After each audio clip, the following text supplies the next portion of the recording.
내일 당장 모든 걸 다 버리고 막 로망을 품은 채 제주도로 떠난다면 아마 3년 안에 통장 잔고가 바닥나서 다시 서울로 돌아올 확률이 아주 높을 겁니다. 거의 100%죠. 쉽지 않습니다. 네, 여러분. 복잡하고 숨막히는 도시를 훌쩍 떠나서 탁 트인 제주도 바닷가 근처에 예쁜 집을 짓고 여유롭게 텃밭을 일구며 사는 삶. 솔직히 한 번쯤은 상상해 보셨을 텐데요. 맞아요. 소셜미디어나 인스타그램 보면 진짜 예쁘잖아요. 그렇죠. 하지만 우리가 그 예쁜 필터가 씌워진 사진들 이면을 들여다보면 아주 차갑고 때로는 잔혹할 정도로 척박한 비즈니스의 현실이 숨어 있습니다. 오늘 저희가 파헤쳐볼 자료들이 바로 그 생생한 증거들이죠. 네, 오늘은 아주 흥미로운 사례를 가져오셨더라고요. 맞습니다. 오늘은 제주도에 정착해서 공심채라는 농업회사 법인을 세운 홍창옥 대표의 이야기와 이 로컬 브랜드의 기사, 브로셔, 그리고 심층 인터뷰 자료들을 한가득 들고 왔습니다. 처음 이 자료들을 훑어봤을 때만 해도 그냥 흔한 귀농 성공기나 다문화 가정을 돕는 따뜻한 미담 정도로 생각하기 쉽거든요. 네, 저도 처음엔 약간 그렇게 생각했어요. 그런데 그 이면에 재무적인 움직임이나 공급망 확장의 디테일을 들여다보면 완전히 다른 이야기가 펼쳐집니다. 맞습니다. 이번 자료 탐구를 통해 우리가 주목해야 할 부분은 철저한 이방인이었던 한 사람이 어떻게 지역사회에 배타성을 들고 들어갔는지, 그리고 자본도 인프라도 부족한 작은 로컬 농장이 어떻게 국내 대형 교통망과 글로벌 유통망이라는 거대한 벽을 무너뜨렸는지 그 생존의 메커니즘을 낱낱이 분석하는 겁니다. 좋아요. 이 내용을 한번 뜯어볼까요? 제가 이 자료들을 보면서 제일 놀랬던 건 사실 출발점입니다. 흔히 생각하는 철저한 기획 창업이 아니었거든요. 아, 그렇죠.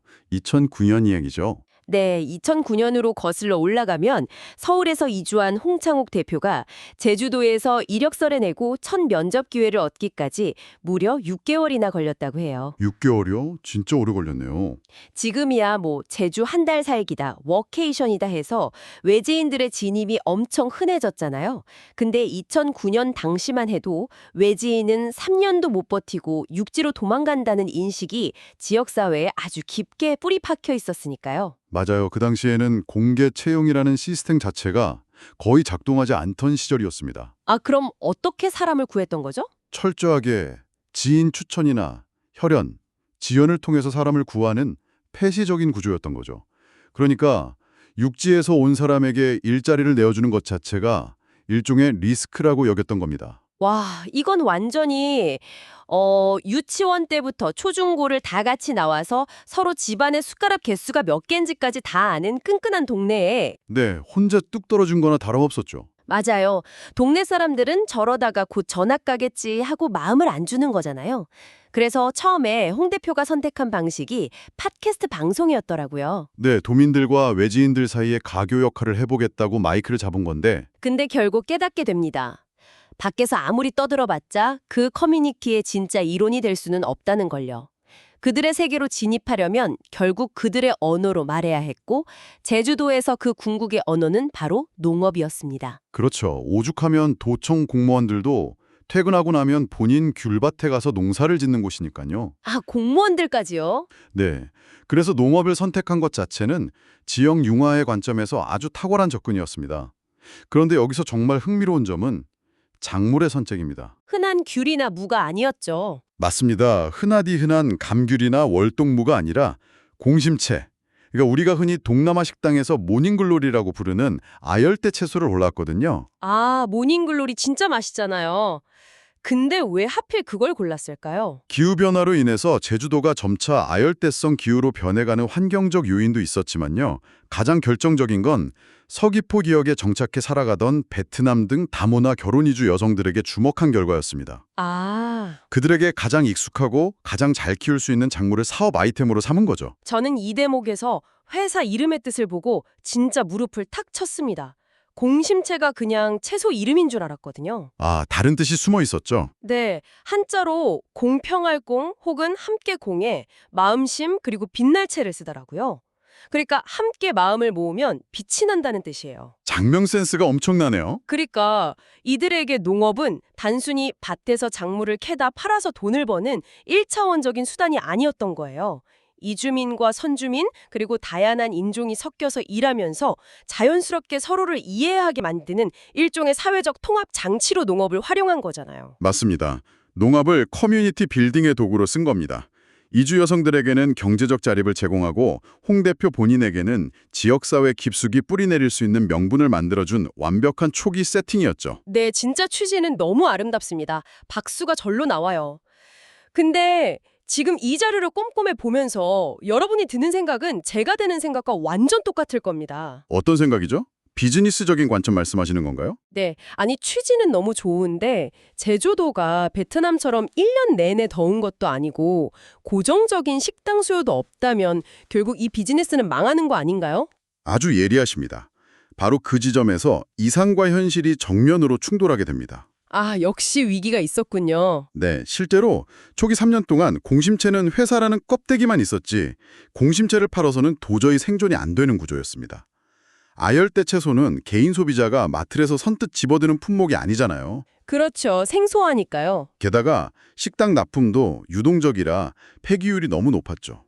그래서 회사가 망하지 않기 위해서 처음 3년 동안은 결국 남들 다 하는 귤을 떼다 팔면서 버텨야 했습니다. 와, 회사의 정체성인 공심채를 키워놓고 정작 생존은 귤로 했다니 이거 너무 뼈아프네요. 그럼 이 죽음의 계곡을 도대체 어떻게 빠져나온 겁니까? 생원물, 그러니까 살아있는 식물을 파는 1차 산업의 한계를 뼈저리게 절감한 거죠.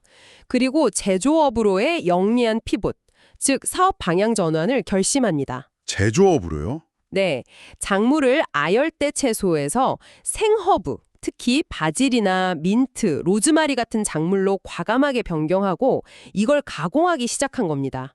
잠깐만요. 이 부분은 논리적으로 이해가 잘 안 가는데요? 방금 전까지 수익이 안 나서 귤을 팔면서 근근히 버텼다고 하셨잖아요. 네, 그랬죠. 제조업을 하려면 결국 가공 공장을 세우거나 비싼 설비를 들여야 하는데 그 막대한 자본은 어디서 났을까요? 게다가 제주도라는 지역적 특수성도 무시할 수 없잖아요. 아주 날카로운 지적입니다. 공장을 직접 세운 게 아닙니다. 제주도는 환경보호 규제가 매우 엄격해서 육지처럼 아무 곳에나 공장을 뚝딱 지을 수가 없거든요. 아, 그래서 제주도에 공장이 별로 없는 거군요. 네, 맞아요. 그래서 흔히 말하는 OEM, 즉 주문자 상표 부착 생산을 해줄 수 있는 인프라 자체가 턱없이 부족해요. 제주 농민들이 작물을 키워도 그걸 가공하려면 배에 실어서 육지로 보냈다가 다시 가져와야 하는데 배송비가 2번이나 들잖아요. 그렇죠. 그 물류비를 감당하면 마진이 전부 증발해버리는 겁니다. 아, 그래서 제주도 관광지에 가면 그렇게 1차 농산물이나 단순 포장 상품만 넘쳐나는 거였네요. 그럼 공심채는 그 제조 인프라의 한계를 도대체 어떻게 극복한 거죠?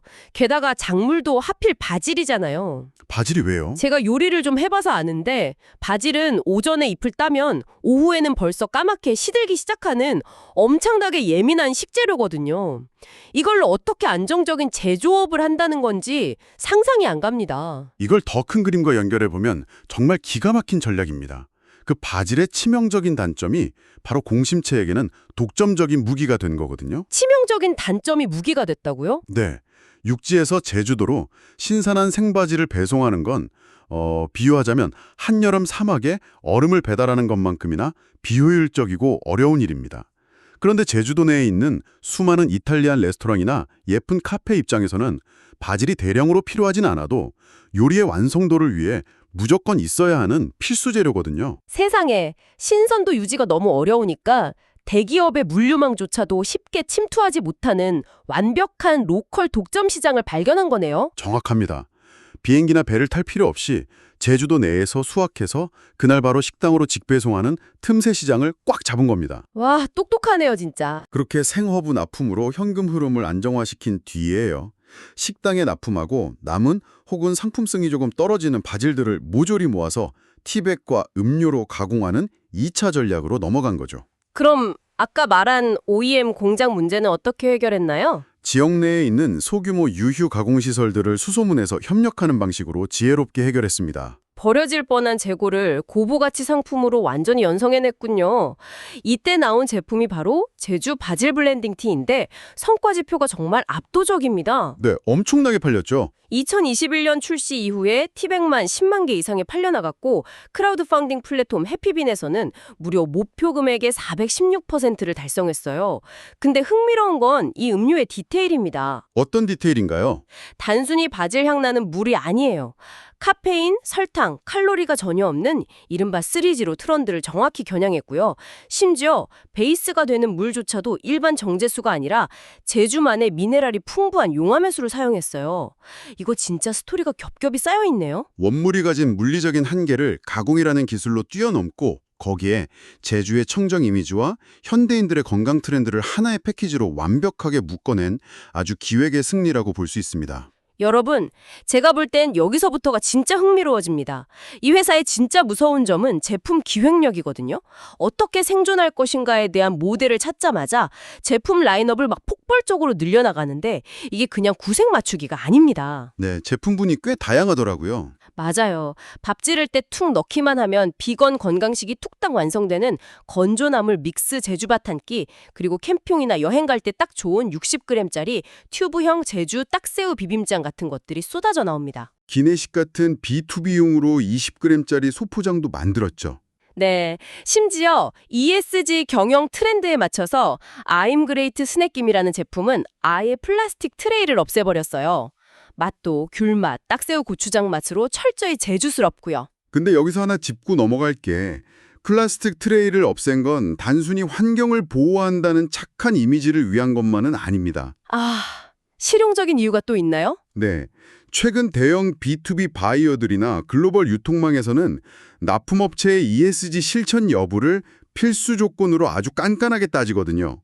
이들은 철저하게 거대한 유통망의 기준에 부합하도록 초기부터 제품을 세팅한 겁니다. 맞아요. 그 B2B와 글로벌 진출 성과가 이 자료의 하이라이트입니다. 동네 농장으로 시작한 이 기업이 수서 고속철도, 그러니까 SRT 전 노선 자판기에 바질 티 음료를 독점 입점시킵니다. 대단하죠. 제주항공 기내식으로는 딱새우 비빔장과 제주밥 한 끼가 들어가고요. 게다가 미국 H마트를 뚫은 걸 시작으로 대만, 홍콩, 필리핀, 싱가포르까지 5개국에 직수출을 하고 있어요. 아니 솔직히 말해서 대기업도 아닌 지방의 작은 농업회사가 대체 무슨 수로 이런 거대한 공급망을 뚫어낸 건가요? 혹시 뭐 비싼 전문 에이전시라도 고용한 건가요? 에이전시의 힘이 아닙니다. 여기서 우리가 로컬 비즈니스가 글로벌로 뻗어나가는 아주 중요한 메커니즘을 엿볼 수 있는데요.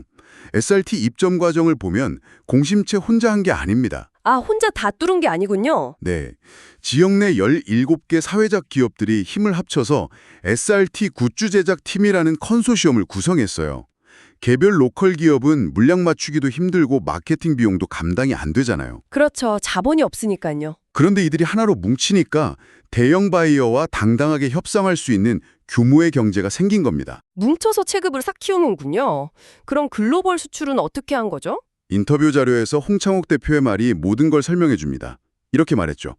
우리 눈앞에 있는 동전도 쓸어담기 바쁜데 너무 멀리만 쫓았다라고요. 본질에 집중했다는 뜻일까요? 네, 맞습니다.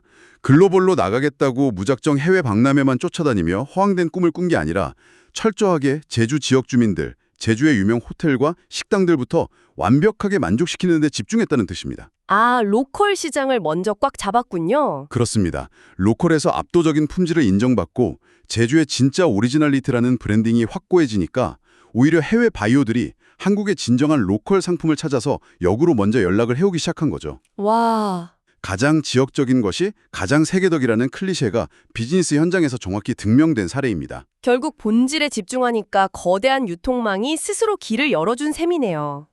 그런데 여기까지 이야기를 쭉 따라오시다 보면 여러분 중에 이런 삐딱한 의문이 하나 드실 수도 있습니다. 어떤 의문이죠?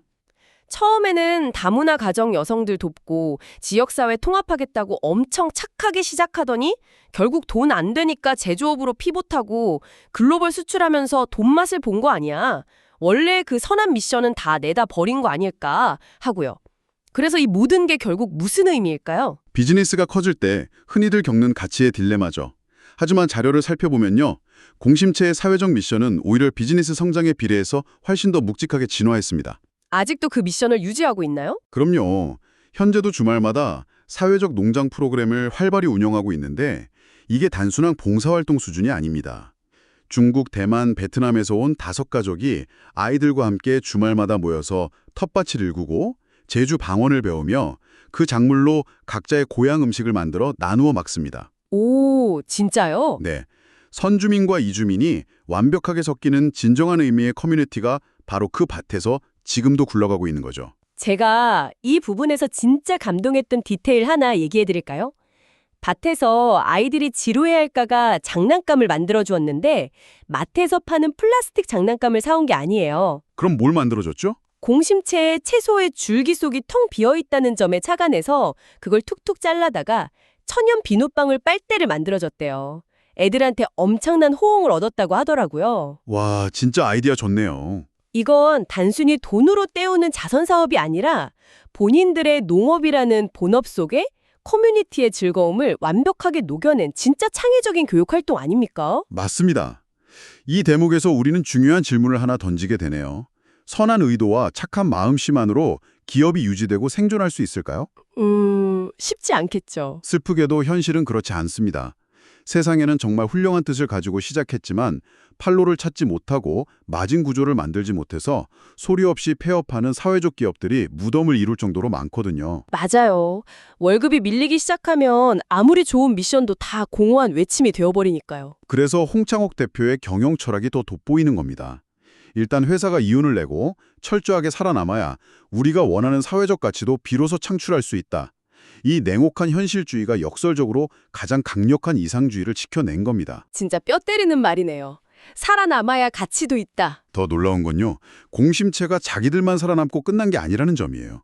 홍 대표는 현재 제주종합상사의 대표직을 겸임하면서 다른 제주의 작은 사회적 기업들이 자신들이 겪었던 그 죽음의 계곡, 즉 유통망 부족과 마진의 한계를 수월하게 넘을 수 있도록 판로 개척의 선봉장 역할을 해주고 있습니다. 와, 그 17개 기업이 뭉쳐서 SRT에 들어갔던 그 연대의 경험을 시스템화시켜서 다른 기업들에게 나누어주고 있는 거군요. 대단합니다, 정말. 네, 실용적이고 단단한 철학이죠. 자, 오늘 저희가 살펴본 공심채의 이야기는 단순히 제주도에 있는 어느 성공한 식품회사의 훈훈한 미담이 절대 아닙니다. 이 이야기는 지금 이 순간에도 각자의 커리어와 현장에서 치열하게 생존을 고민하고 계신 여러분들에게 아주 묵직한 영감을 던져줍니다. 그렇죠. 우리 삶에도 적용할 수 있는 교훈이 많아요. 처음에 로망이었던 순수한 농업이 현실의 벽에 부딪혔을 때 그들은 고집부리며 장렬히 전사하는 대신에 가공과 제조업이라는 새로운 길로 아주 유연하게 방향을 틀었습니다. 하지만 그렇게 살 길을 찾아 전략을 수정하는 와중에도 다문화 상생이라는 기업의 본질적인 코어 가치만큼은 단 1mm도 훼손하지 않았어요. 시장의 변화에 대응하는 비즈니스적인 유연함, 그리고 변하지 않는 본질을 지켜내는 철학적인 단단함, 이 두 가지 모순된 가치를 동시에 굴려나가는 것이 얼마나 위력적인지 보여주는 완벽한 교보제입니다. 맞습니다. 자, 오늘 저희가 준비한 심층 분석을 슬슬 마무리하면서 여러분이 잠들기 전까지 곰곰이 씹어볼 만한 아주 도발적이고 흥미로운 생각 하나를 던져드리겠습니다. 네, 어떤 생각이죠? 자료에 따르면요. 홍 대표가 인터뷰 말미에 밝힌 향후 계획이 있어요. 앞으로 공심채와 함께하는 다문화 가족 구성원들을 마케터와 유튜버로 육성해서 제주의 훌륭한 작물과 로컬 제품들을 그분들의 모국으로 역수출하는 거대한 플랫폼을 만들겠다는 겁니다. 와, 이주민들을 단순히 보살펴야 할 수혜자나 노동력으로만 보는 게 아니라 강력한 문화적 자본을 가진 글로벌 비즈니스 파트너로 완전히 재정의한 거네요. 정확합니다. 우리가 흔히 K푸드 수출이라고 하면 거대한 식품 대기업이 천문학적인 자본을 쏟아붓거나 유명 아이돌이 나와서 마케팅하는 화려한 그림만 떠올리잖아요. 네, 보통 그렇게 생각하죠. 그런데 만약에 한국에 정착해서 살아가고 있는 이주민들이 본인들의 완벽한 모국어 구사 능력과 문화적 이해도를 무기로 한국 로컬 브랜드의 가장 강력하고 진정성 있는 글로벌 앰버서더이자 무역상이 되는 미래가 온다면 어떨까요? 그거 진짜 엄청난 파급력이 있겠는데요? 그쵸. 진정한 의미의 로컬의 세계화라는 건 어쩌면 국가의 경계를 넘어서는 게 아니라 이미 우리 옆집에 살고 있는 이웃들의 다양성 안에서 조용하지만 폭발적으로 시작되고 있는 것 아닐까요? 인스타그램 속 그 평화로운 제주 사진 한 장, 그 필터 밖에서 실패를 딛고 일어서며 전혀 다른 언어를 쓰는 사람들이 밥을 나누어 먹는 이 치열한 생존과 상생의 현장이 진짜 로컬의 힘일지도 모릅니다. 여러분은 어떻게 생각하시나요? 한 번쯤 깊게 생각해 볼 만한 주제네요. 네, 오늘 저희가 파헤쳐본 깊은 자료 탐구는 여기까지입니다. 다음에도 여러분의 통찰력을 일깨워줄 흥미로운 자료들을 한가득 들고 다시 찾아오겠습니다. 감사합니다.